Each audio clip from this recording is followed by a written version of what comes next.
मैं इस गीता के ऊपर हाथ रख के छोड़ने जाता हूँ। खड़ा होने के बाद भी मैं बैठूंगा नहीं गीता की।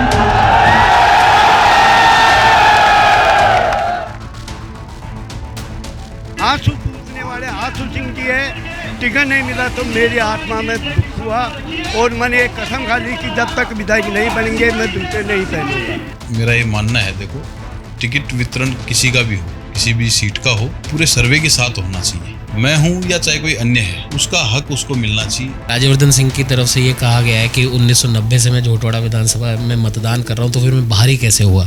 ऐसा नहीं कोई पैराशूट से 15 दिन में आए और चुनाव लड़के चला जाए। यदि वो सेवा करते तो आज उनको ये बताने की आवश्यकता नहीं होती। 1990 से यहाँ मतदान कर रहे हैं, फिर भी कोई जानता नहीं है। तय है उनकी बात से इसका अर्थ लगाया जाए कि वो निरंतर गायब रहे।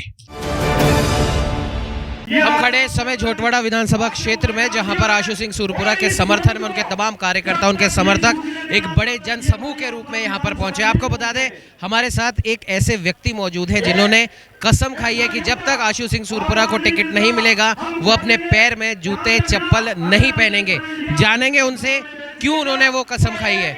भाई साहब, आपने कसम खाई है कि जब तक आशु सिंह जी को टिकट नहीं मिलेगा आप जूते चप्पल नहीं पहनेंगे। टिकट नहीं, जब तक आशु सिंह जी भाई साहब विधायक नहीं बन जाते तब तक मैं जूते नहीं पहनूंगा। क्या कारण है इस कसम का? इसका कारण ये है कि ये बहुत अच्छे इंसान है। ये गौ माता की और गरीब जनता की आंसू पूछने वाले आशु सिंह जी है, जो ऐसे भले आदमी को टिकट नहीं दिया और उनको टिकट दिया तो टिकट नहीं मिला तो मेरी आत्मा में दुख हुआ और मैंने एक कसम खा ली कि जब तक विधायक नहीं बनेंगे मैं जूते नहीं पहनूंगा। अब जैसे कि अभी आशु सिंह जी ने मंच से कहा है कि आप 7 बार आप वैष्णो देवी पैदल जा चुके हो, लेकिन अब की बार आपको बिना जूतों के नहीं जाने देंगे, क्या कहेंगे उस पर? हाँ, इतनी जनता बैठी हुई है, मेरे को कैसे बिगड़ जूते जाने देंगी? ये जनता माता मेरे को जूते पहना के ही भेजेगी पैदल यात्रा में, और ये आशु सिंह जी को विधानसभा में भेजेगी और जिता के भेजेगी। जीतेंगे और मैं 3 दिसंबर को जूते फिर पहनूंगा, क्यों ये विधायक बनेंगे। कुछ और लोग भी हमारे साथ मौजूद हैं, उनसे भी जानेंगे। आज आशु सिंह जी की एक बड़ी विशाल जनसभा हो रही है, उनके तमाम समर्थक कार्यकर्ता यहाँ पर मौजूद हैं। क्या प्रमुख मांग है आपकी? प्रमुख भावना यही है, हमारे आशु सिंह जी को जिताएंगे, तन मन से जिताएंगे और खूब वोटों से जीतेंगे आशु सिंह जी।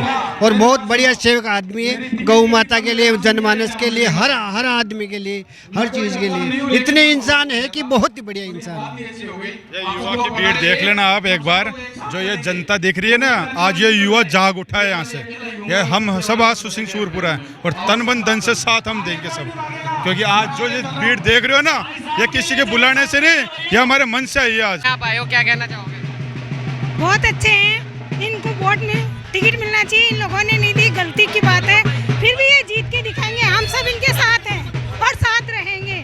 सर, हमने आशु सिंह जी सूरपुरा साहब को 14 साल दिया है। हम 14 साल के अंदर उनको एक दिन एक मौका देते और हम उनको झोटवाड़ा विधानसभा क्षेत्र में विधायक के रूप में देखना चाहते हैं। आशु सिंह जी सूरपुरा साहब को, आशु सिंह सूरपुरा सच्चे जनसेवक है झोटवाड़ा विधानसभा क्षेत्र के। राजस्थान विधानसभा चुनावों की तारीखों की घोषणा के बाद बीजेपी की 41 लोगों की पहली लिस्ट जारी हुई। इस लिस्ट के जारी होने के बाद में लगभग कई विधानसभा सीटों पे विरोध प्रदर्शन भी देखने को मिला।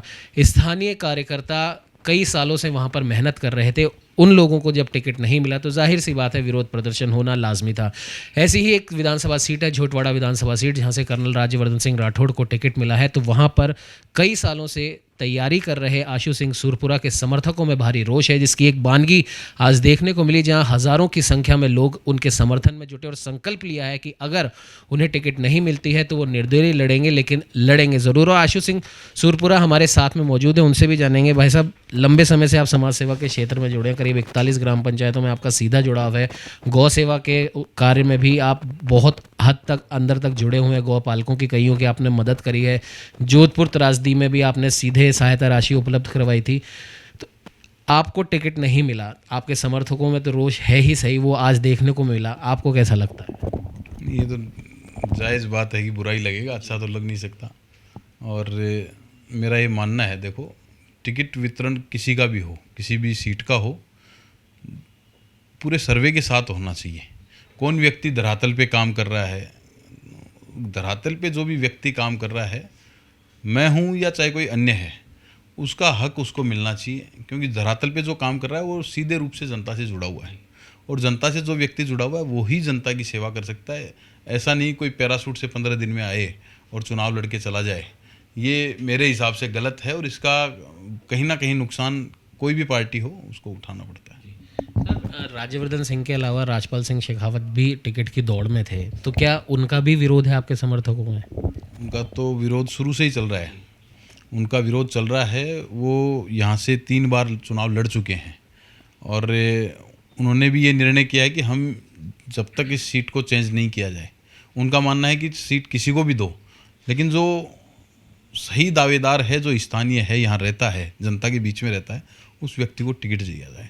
लेकिन जो भी फैसला लिया पार्टी ने वो गलत लिया, और मेरा ये मानना है कि इस पे अगर पुनर्विचार हो तो पार्टी के लिए भी फ़ायदेमंद है, क्योंकि सीट जीतना बहुत ज़रूरी है।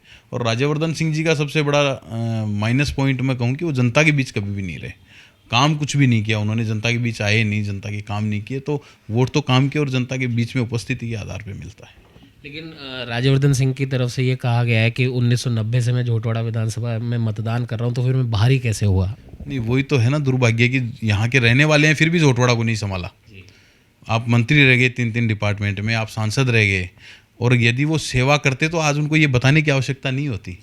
इसका मतलब आप समझ रहे हैं कि आप 1990 से यहाँ मतदान कर रहे हैं, फिर भी कोई जानता नहीं है, आप किसी को नहीं जानते हैं, और क्षेत्र से इसका मतलब ये तय है उनकी बात से इसका अर्थ लगाया जाए कि वो निरंतर गायब रहे, कोई व्यक्ति उन्हें नहीं जान रहा। इसका मतलब कि आप वोट यहाँ डाल रहे हैं और गायब हो रहे हैं।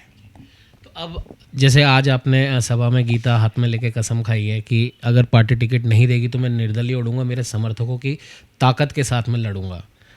आपकी अरुण सिंह जी से भी मुलाकात हुई है, उस वहाँ पे क्या बातचीत हुई? क्या आपको लग रहा है कि पार्टी निर्णय बदल सकती है? देखिए, मैंने ये जनता की भावना को ध्यान में रखते हुए निर्णय किया है, और मैंने ये कहा है कि मैं 2023 में निश्चित रूप से चुनाव लड़ूंगा, और मुझे लड़ना ही लड़ना है ये चुनाव। ये जनता की भावना को देखते हुए निर्णय किया है मैंने। आपके समर्थकों में एक समर्थक ऐसे भी हैं जिन्होंने ये कसम खाई है कि जब तक आप विधायक नहीं बनेंगे वो पैरों में चप्पल जूते कुछ नहीं पहनेंगे। ऐसे समर्थक जब आपसे मिलते हैं तो तब आपको क्या लगता है? नहीं, वो उनका निर्णय देखो बहुत ही भावुक करने वाला निर्णय था, और ये निर्णय कोई छोटा निर्णय नहीं होता। हम 1 घंटे भी चप्पल के बिना, आज भी आपने देखा होगा वो गर्म सड़क पे पैदल चल रहे थे, कांटे भी होते हैं, कंकड़ पत्थर सब कुछ होता है, और एक 63 साल के व्यक्ति अगर नंगे पाँव चलें तो मेरा ये मानना है ये दिल दुखने वाली बात है। और उनके ये मान लीजिए उनके भाव थे, उन्होंने भावुक होकर ये डिसीजन लिया। अब तो ये जनता ने, हमने सब ने फैसला किया है कि हम सब मिल करके उनको निश्चित रूप से 3 दिसंबर को जूतियाँ पहनाएंगे। तो ये थे हमारे साथ आशु सिंह सूरपुरा। इनका साफ तौर पर कहना है कि जो भी इनके समर्थकों ने आज जो संकल्प लिया है, ये भी अपने समर्थकों के साथ उसी संकल्प पे अडिग हैं, और अगर पार्टी दोबारा पुनर्विचार नहीं करती है तो ये निर्दलीय लड़ेंगे, अपने समर्थकों की आन बान शान को यूं ही बरकरार रखेंगे, और आने वाले समय में अगर ये जीत कर आते हैं तो झोटवाड़ा विधानसभा का जो अभी तक जो भी विकास इनके द्वारा हुआ है उसको और आगे गति प्रदान करेंगे। सहयोगी कैमरामैन अजय के साथ उमंग माथुर, नवतेज टीवी, जयपुर। देश और दुनिया की हर बड़ी खबर के लिए सब्सक्राइब करें नवतेज टीवी, और पल पल के अपडेट्स के लिए बेल आइकन को दबाना ना भूलें, क्योंकि आपकी खबरों का भरोसेमंद साथी है नवतेज टीवी।